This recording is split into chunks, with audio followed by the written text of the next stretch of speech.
Hi, I'm Tim the Baker at Omega, and today I'll be showing you how to make our lavender tea cakes. I love seeing people here in the afternoon, sharing dessert, talking about the workshops they've been in, and I tried to make something very special for that time, a cake for tea time. So I started with lavender oil, and it was too overwhelming. I made lavender syrup to try to flavor the cake, and that got too kind of sickly sweet. I ended up settling on flavoring the cake with lavender flowers themselves. So I put the dried lavender right into the cake, and it gives it a really subtle and delicate flavor, exactly what I was going for. Today we'll be serving it with whipped cream and berries, because the whipped cream complements the flavor. What I'm going for in this is just to get that delicate flavor of lavender to come through. So we start with creaming the butter with the sugar. I'm using a pound of butter, but really you can easily cut this recipe in half. And we have 2.5 cups of sugar to go in there.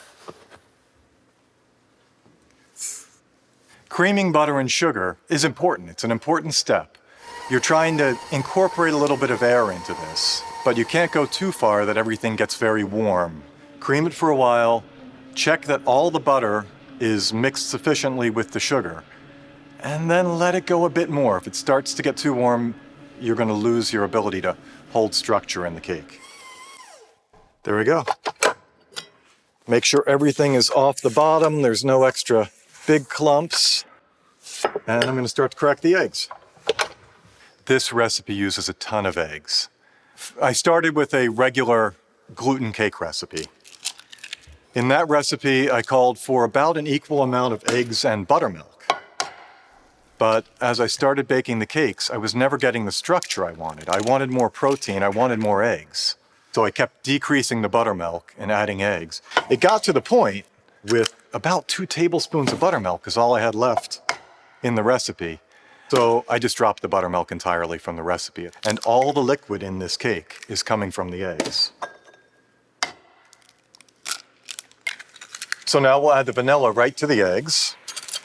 And we have 2 tablespoons and a teaspoon.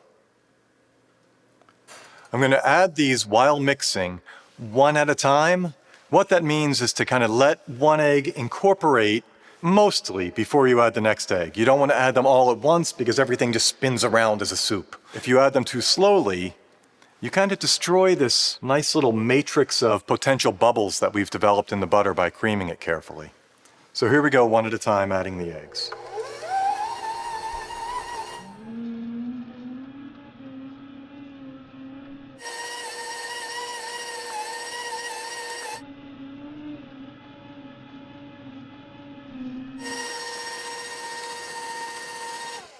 Stop the mixer and scrape. Every creaming method recipe that I give has, scrape in all caps and bold print. If you've ever had a holiday cookie that kind of blows out into one big puddle on your sheet tray, that's probably mostly because there's a big thing of butter that never got fully incorporated. So stop, scrape all the way to the bottom.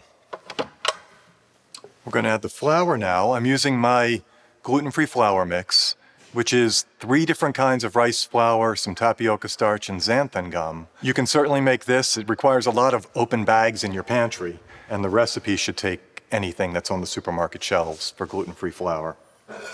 3 cups of this flour. Level these cups off nicely. Now, I'm just going to add the leavening right on top of this. I don't need to mix the dry ingredients together separately.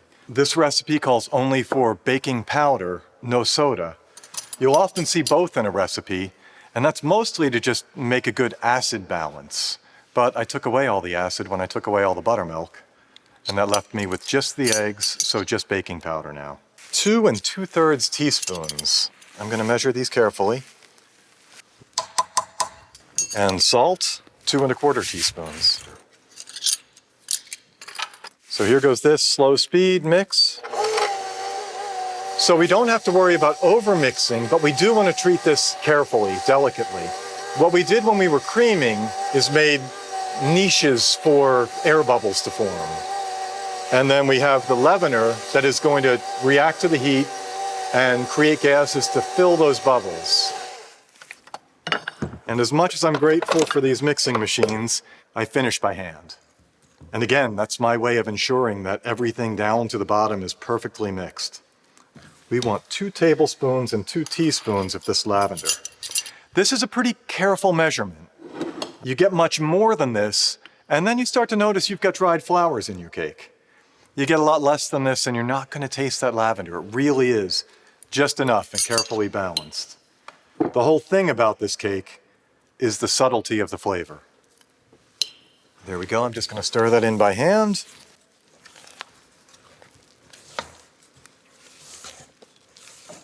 Okay, and now it's time to scoop it into whatever pan you're going to scoop into. I chose a pan that is not ridiculously large for one person to eat. It's not a whole lot more than a cupcake, but it's also very appropriate for 2 people to share. This is what we serve in the Omega Café. I'm going to scoop these into here. I'm not going to worry about leveling them off. I'm just going to drop a bit of batter into each side of the bundt pan. They'll level out in the oven very quickly. Off we go into the oven.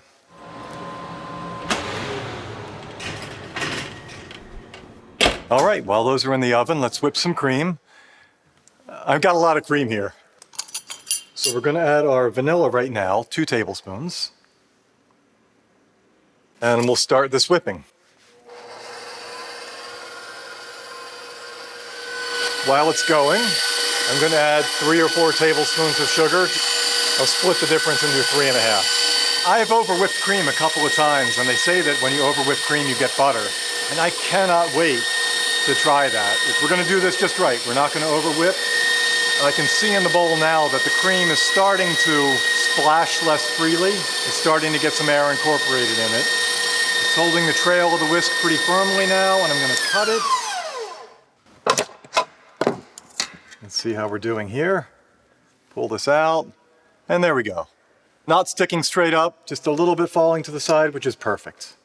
Okay, let's chop some strawberries.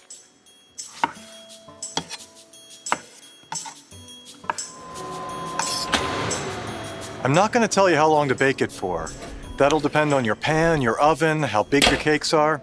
What will always be consistent is that when you test them with a toothpick, they're going to come out clean, like this.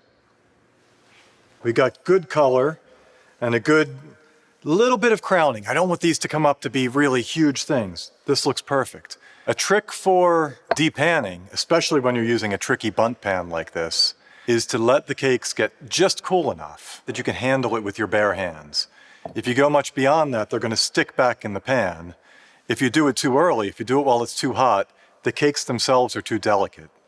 So with this, I'm going to just use a little bit of firm pressure and flip these onto my cutting board. There we go. Came out perfectly. So as I said, I'm just going to dust these with a little bit of powdered sugar, trying to do everything I can to just preserve that delicate flavor. Maybe how I define a little bit of whipped cream and how other people define a little bit of whipped cream is different. And some berries. I hope you enjoy. Plenty to share.